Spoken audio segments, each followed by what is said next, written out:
But losing weight, working out, they're two of the most common New Year's resolutions. Everyone's kind of been looking back, but here with Mighty Joe, he's here with us joining us, and you're talking about not necessarily looking back, but looking forward. We're doing a little bit of prediction and very scientific here, right? Not entirely scientific. I did consult my Magic 8 Ball and my crystal ball, and I read my green tea leaves this morning. Excellent, and excellent. I got a few ideas what people should expect in the upcoming year or so as it pertains to fitness. Excellent. Well, we're starting with different fads, fitness trends. You know, you turn on the late night TV and you gotta love you can shock yourself to get some abs. It's the cattle prod, it's the abdominal cattle prod. Yeah, I appreciate that one. You got that one where you just kind of swing back and forth. It's another fun one. So what's going to be the new and crazy one? I can only imagine with all this technology. What's coming up? I don't know what's going to be new as far as the gadgets, but I think there's going to be a big change because the FTC, which is Federal Trade Commission, they just changed some rules as far as what a lot of these marketers can do, the types of testimonials that they can use, and just really the tools that they had in their arsenal for marketing to kind of persuade people to buy stuff that's not necessarily so effective. So I don't think we're going to see as much of the junk out there. There's going to be more systems, like the P90X type stuff, where it's more of a program rather than a gadget. So that's what I'm really seeing come up in the next year or so, just more systems, more training program design being the emphasis rather than just here's a tool that you can do it with. Excellent. When we were talking about, just briefly, one of the things that when I'd asked yesterday, does any of that work, you said yes and no, right? They're all tools. I mean, they're all tools, just like my mechanic has a wrench and he has a screwdriver, but he doesn't use them both at the same time necessarily.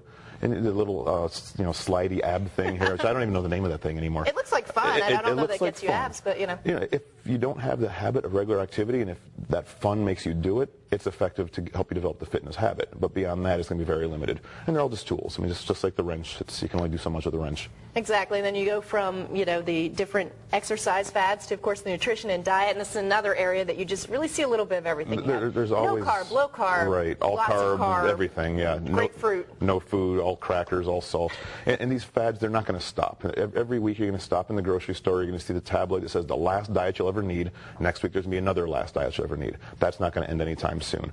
But I think there is really kind of this returning. People are getting like a nutritional conservatism and going back to the roots and saying, let's just eat real food, less processing, less junk, and just start eating normal local produce, things like that. And I really see that happening, especially here in West Michigan. And is that what you'd recommend for people in general if they're trying to count those calories and look through it? Should they just keep track of stuff? What's the best way? My grandmother always said, if you don't like it, it must be good for you. And I think she was talking about vegetables, of course. But yeah, it's just common sense. Even some common sense. If you think it's junk, it probably is. And if you're not sure, it probably is junk too. So just eat smart.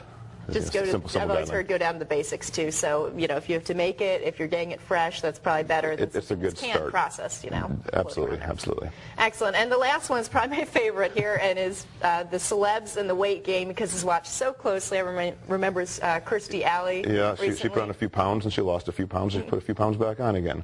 Yeah. And this is my Magic 8 Ball telling me all this stuff. So you never know.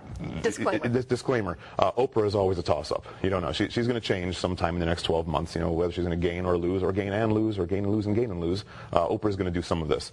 Who else do we have? We have Britney Spears. She's been pretty hot in the news in the last couple of years or so, and I look forward to her keeping her body she's got right now for a while, unless she has some horrible tragedy in her personal life, which is always possible because it's Britney. I was going to say it is Britney, but you think she'll keep it? I think she's looking good for the next year or so, unless there's some unforeseen circumstances. And really the big one I think everybody should keep an eye on is Tiger Woods, because you have stress is a huge precursor to weight gain, because you have all these hormones that change, and it really brings on the idea of weight gain.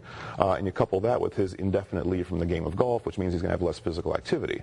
So you get the stress, you have less activity. That's just a certain indicator of weight gain to come. So keep an eye on Tiger. Right in that area, absolutely. Well, we appreciate it, and we'll hold you to it. Check in the new year with your very scientific methods. We'll check back in 12 months and see how they worked. Right. I have faith. I think you did pretty well Me there. Too.